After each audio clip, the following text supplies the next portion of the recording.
Ahora veremos dos ejemplos de restar fracciones con signo. Al restar fracciones, tenemos que tener un denominador común.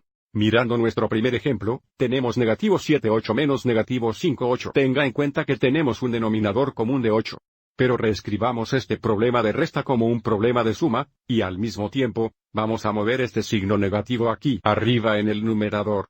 Entonces tendremos 7,8 negativo, y luego menos 5,8 negativo es lo mismo que más 5,8 positivo. Y ahora podemos agregar estas dos fracciones. El denominador permanece igual, y luego sumamos los numeradores, entonces 7 negativos más 5 es igual a 2 negativos.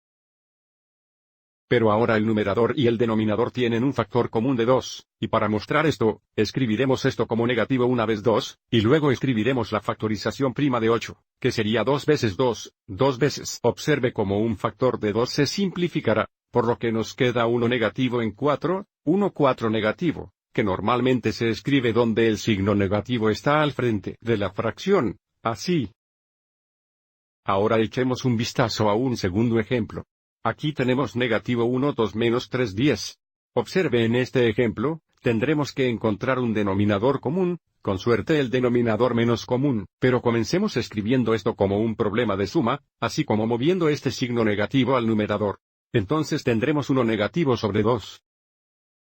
Y luego restar 3 10 positivo es lo mismo que sumar. Negativo 3 10. Y ahora trabajemos para determinar el mínimo común denominador. Queremos el número más pequeño que sea múltiplo de 2 y 10, o el número más pequeño que sea divisible entre 2 y 10, que en este caso sería 10. Entonces, si multiplico 1 2 negativo por 5 en el denominador y 5 en el numerador, es como multiplicar por 1, pero observe cómo ahora tenemos un denominador común de 10. Esto sería negativo 5 10. Más negativo 3 10. Y ahora podemos sumar estas fracciones, el denominador permanece igual, y sumamos los numeradores, negativo 5 más negativo 3 es igual a negativo 8.